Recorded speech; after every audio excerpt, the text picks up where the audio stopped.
Thank you, Mr. Speaker. It's a sensitive topic, and I understand that, in relation to pensions and security of pension and what that means to every individual. I'd like to be able to do a bit of a recap here on the history of pensions, and in some ways why people feel that, you know, what is the government doing? If you go back years ago, pensions, when they were first, the formula was put together and funded, there was a pension formula that basically worked, so people maybe retired for 10 or 15 years, and they worked for 30 or 35 or 40. And over time, Mr. Speaker, that has changed, and the work life is, and the retirement life is some cases about the same. And it's great, Mr. Speaker, because people are living longer, and people, and that's wonderful. Our health statistics are better.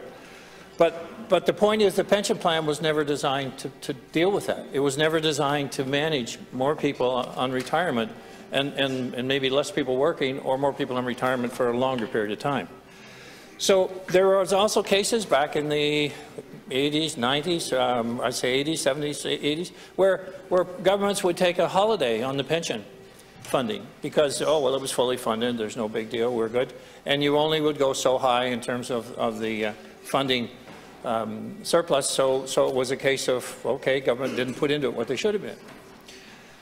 But, Mr. Speaker, that all changed in the early 90s, in the late 90s, when government made up for all the past sins and fully funded all the pensions in relation to the civil service.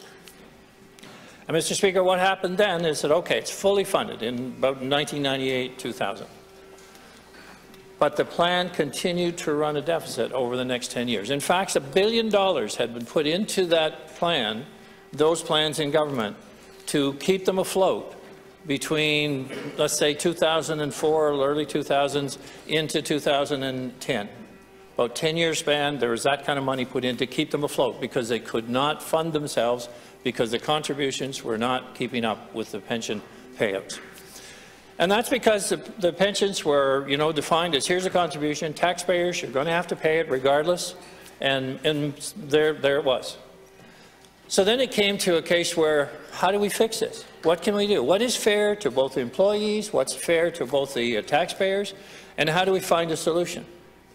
So that brought it all to focus in 2010-11. Now, I'm talking about the issues because what I've heard to date is everything but the issue. Everything but why are we even talking about this? So I think first we have to understand, okay, what is the problem?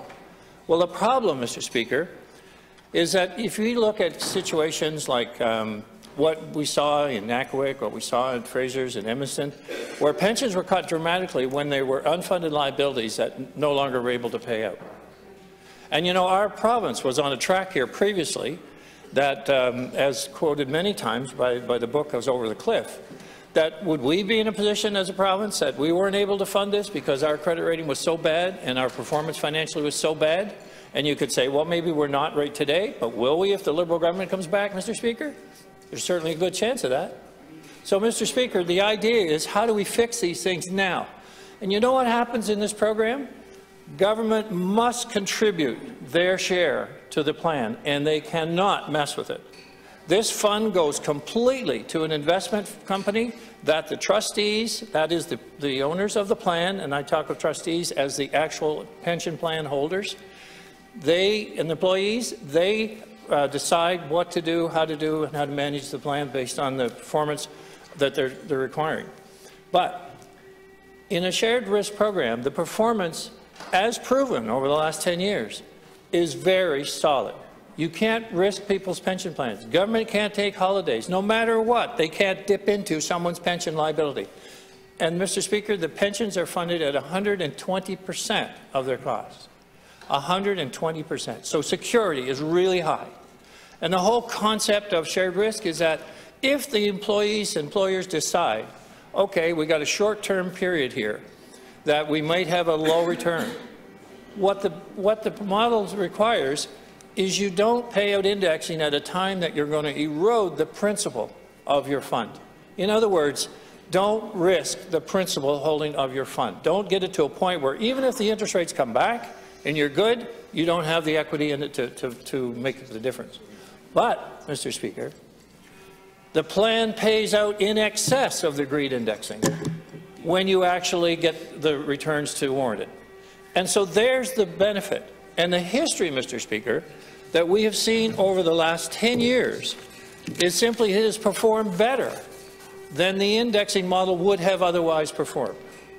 And the plan is secure at 120%. That is the 30,000 employees that are on the plan already and have been on the plan since 2012, 13, 14, in that range. So not only has it proved itself when used elsewhere, it's proved itself right here in New Brunswick. So it's interesting to have this debate, particularly, for me it's déjà vu, because I went through this before in 2012 at a time when we were all learning about the shared risk. It made a lot of sense to me at the time, and as independent pension holders looked at it, like working with PSA, working with the Department of Education and the teachers and the NBTA, working through that, and the actuaries on both sides looked at it and said, whoa, we have a problem. And it's not fair that taxpayers would spend 3 to 1, 4 to 1 more than the employee would spend on a pension plan. That's not fair. So how do you get to be fair? A normal pension plan is a 50-50 contribution. And what we're saying is, look, we're prepared to get this to a funding level of 120%. And, Mr. Speaker, that compares to a funding level that currently exists in QP 2745 at 65%.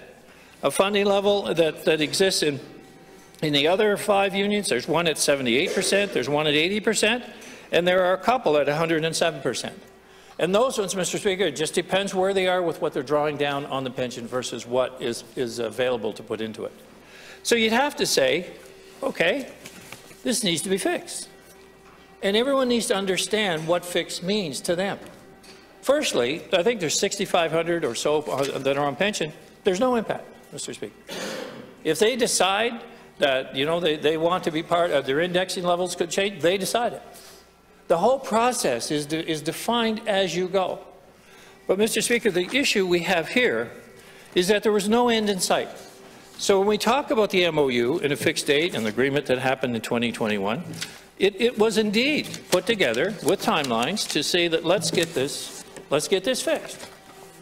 But there was agreement that we're going to have a process to get this fixed.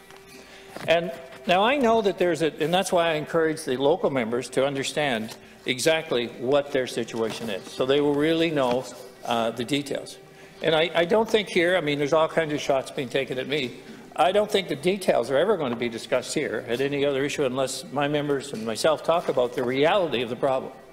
But I think the irony of it all, Mr. Speaker, is after doing that in 2013-14, an election of 14, and the commitment by the Liberal Party running in that campaign was, we'll fix this pension, we'll put this all back the way it was, we'll deal with this when we get in government. Well, guess what, Mr. Speaker? Never touched it. So here they are doing it again. Never touched it.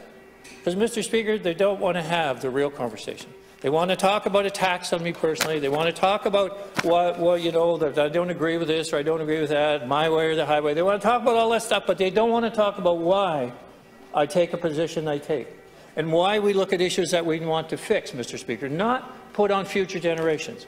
Every issue we have dealt with is based on a future generational benefit, that we can help people look at New Brunswick as a place to come and work and live. And our opportunity right here in New Brunswick is like never before. And I don't like being in last place in New Brunswick, and what we're seeing is we're no longer last place. On all kinds of fronts, we're no longer last place.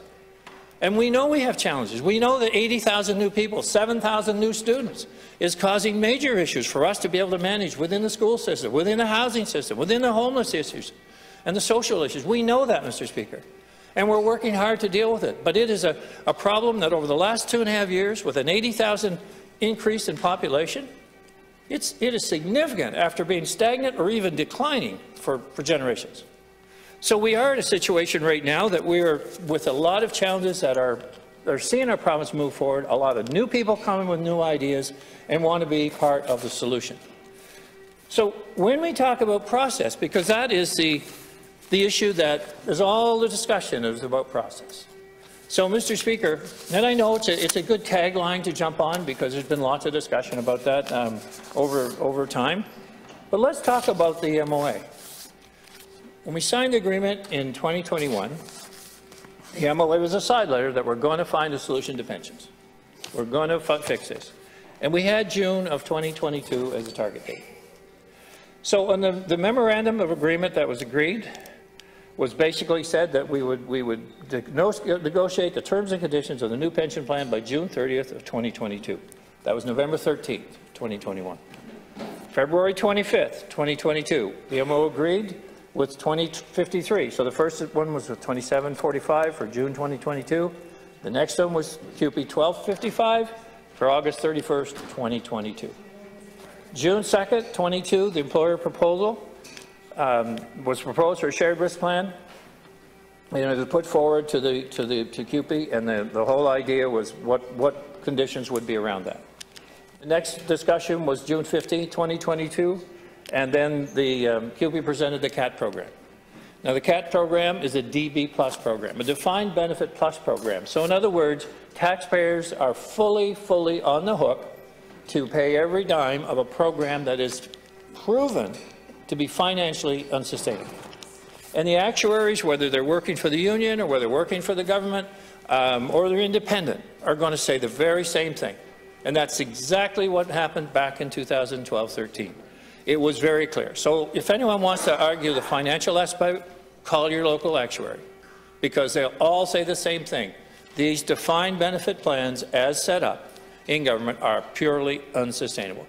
And the Liberals figured that out in 2014 when they came in, because they said, "Wow, we can't mess with this because this works. This is good." 10 years later, it's proven, wow, it really works. It's really secure, and it's fair to taxpayers and employees. So then we fast forward into looking at the CAT program. $1 billion, Mr. Speaker, to shift to a defined benefit plus in Ontario, to make the transfer and move these pensions that are in a severe liability situation to a program in Ontario. And plus, then the contribution rate would be 70% taxpayers, 30% employees. Mr. Speaker, a pension program is 50-50. And taxpayers in our province will accept that because, you know, they want people to have security in their pensions in the future after they work long and hard in the civil service and deliver the services that we need. But, Mr. Speaker, a lot of New Brunswick citizens don't have a pension. And I think the number is 60-65% don't have a pension. So here they are forced to fund a pension and make up significant shortfalls in a pension that is proven to be financially insecure. And they don't have one themselves. Or they're saying, I don't have a pension like that. I don't get guaranteed indexing. I don't get a situation that's like that. So then you go to, okay, well, the CAT program was no improvement. It was worse. So then you get to the point of the discussions that went on between July, August, and extensions that went into November of 23. And, Mr. Speaker, no end in sight. There was a period there of a government made a proposal, and it was 7 months before QP responded. So, Mr. Speaker, there was no end in sight, only to drag the buck. This is not a New Brunswick situation. The financial state of the province's pensions for our employees is a New Brunswick situation, but it is a national agenda. A national agenda that will do whatever they can to stop an improvement in this pension plan that's fair to employees and fair to taxpayers. And that's what this is all about, fairness for all. And that's where hard discussions come into play. And I know that the members opposite will speak to that in every way and say it doesn't matter about the facts, doesn't matter about the situation it's in, doesn't matter, you're going to fix it.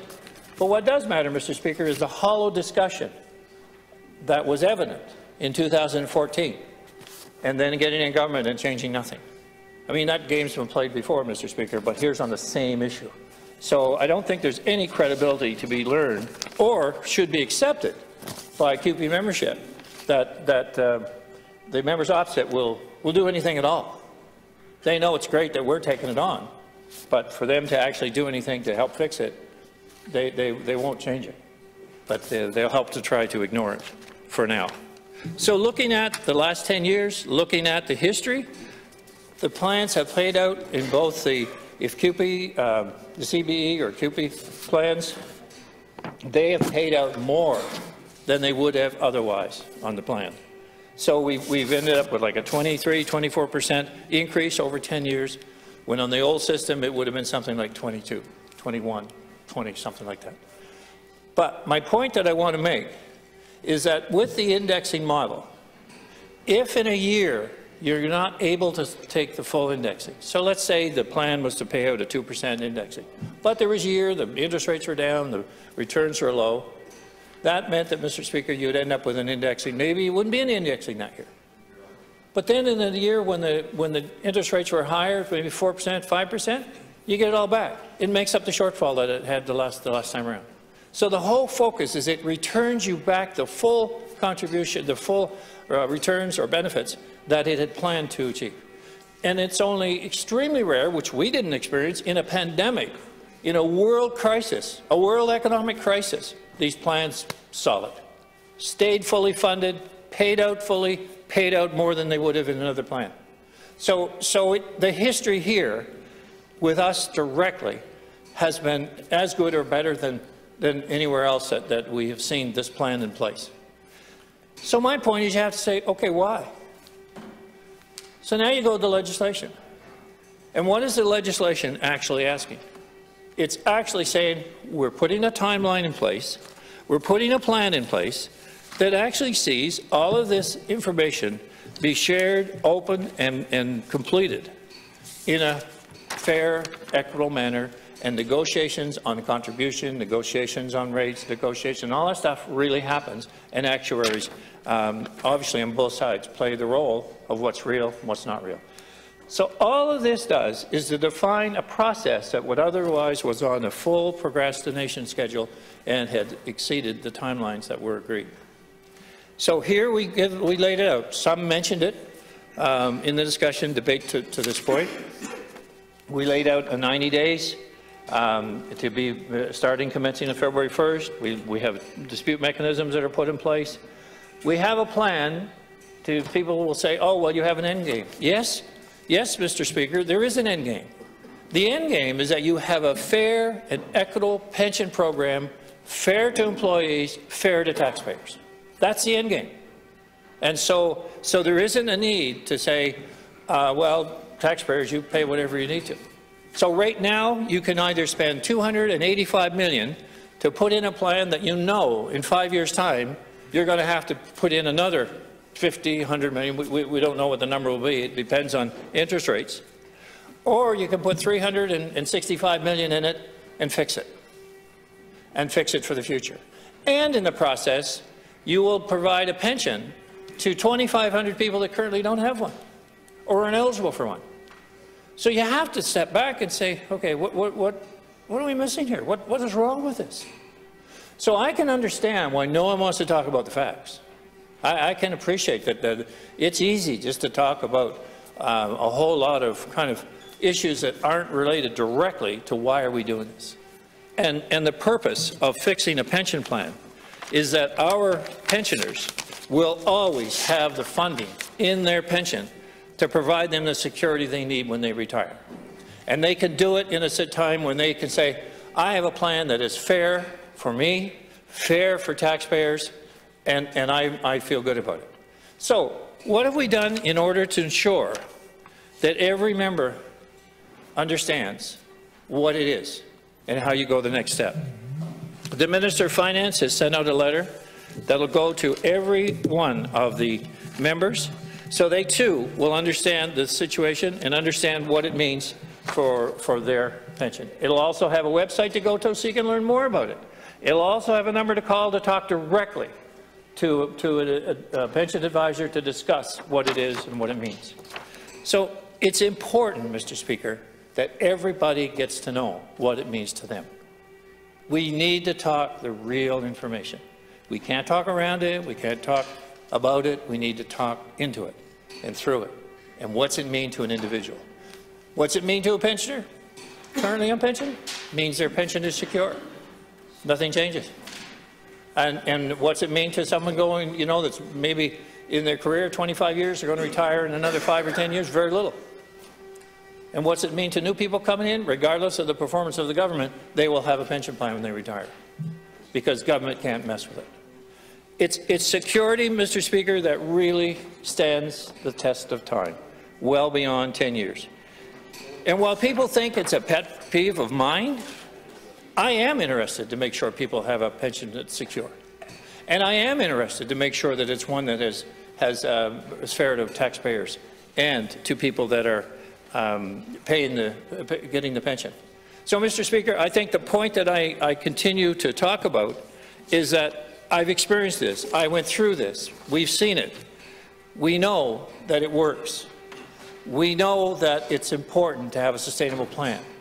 And we know that we need to have a timeline to get it completed, because otherwise what we have witnessed is just a continual delay. So what does the new legislation require? Commitments to a timeline. Put the process in place, have the actuaries negotiate a final arrangement that sees the pension plan become secure, and those numbers vary based on what people are looking for as an outcome. And that's the process, Mr. Speaker. So what we are proposing here is a process that actually gets completed. And I am concerned that continual procrastination will never end in a solution. And it would be great, and I'll stop right there for a moment. It would be great if the opposition, given the history that we have with pension plans in our province, and I would say, given the positive history we've had, and given the fact that nothing changed from one government to the next in relation to what was put in place in 2013 and 14, because it was good, and it's proven to be good. So we all know that. So why are we arguing here? Are we arguing because of political gain? And there are points to be made because you'll argue as opposition just because we got, an audience here in the Legislative Assembly? Is that the reason that we'll argue, Mr. Speaker? Because that's what we're seeing. We're going through every issue that's unrelated to the facts of the plan. Everything is being talked about, but how many have actually looked into the facts of the plan, Mr. Speaker? And I would say so far I haven't heard anything about that. Not a thing. Nor have I heard anything about it in the communication to members. And I'm talking about members of the plan. I think you folks maybe had a briefing or are going to have one, if you haven't. And if you have, then you'll know the details of why it's being done. But every member will have that same opportunity. So I ask, Mr. Speaker, that we allow every member to really understand the plan, have a chance to see what it means to them, have a chance to see what it means to taxpayers, and we can have support unanimously across the province as a fairness model that works for employees and works for pensioners. So timing is important, because we're at a crossroads here of plans that are severely unfunded. And that's why we're doing it now. It's like, how do we fix this? Well, how long do we let them run in this situation? And because this can be fixed. And why would you put $285 million into a program that you know is going to have a problem 5 years from now, versus fix it for, at this point, estimated at $365? So why would you do anything differently? So are we putting money into it to fix it? Absolutely. Serious money to fix it. But fix it, Mr. Speaker, is the goal. And fix it should be all of our goals. And I'm not sure why. So we got 30,000 people that are just fine, plans work just fine, and we have 16,000 more, of 6,500 that'll be pensioners that there's really no change to them. And so we got like 10,000 people here that we're looking at that would be part of a new plan that are current employees. So let's look at the facts. Let's spend time looking at the numbers of how we find a secure pension plan. Let's do what's right by employees and taxpayers, and let's put a system in place that it is a proven reliability. Not something we're guessing about, not something that is something, well, we'll try this and see how it works. No, Mr. Speaker, it's not about trying it and seeing how it works. It's about a plan that is working, has worked in other countries, is working here. So let's not be driven by the national agenda. Let's be driven by what's right for all New Brunswickers. Let's be driven by a plan that fixes and is a solution that is proven. And my goal here is to have a process that brings that solution to the end. And that is working with the financial experts to do that, working with employees to do that. And what our legislation is about timelines. It's about timelines to follow the process and get it done.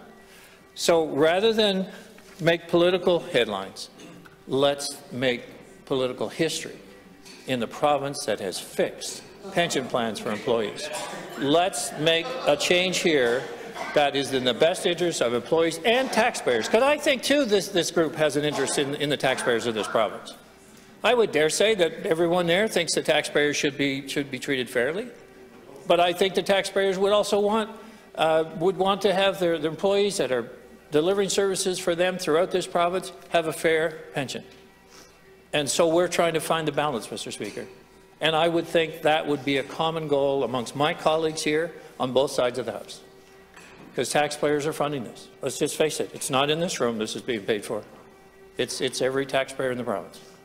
And that's why this is an issue, because it's a balanced approach to finding a future for pensions that are secure. So let's move forward on this. Let's have the discussion. Let's have the actual numbers put forward.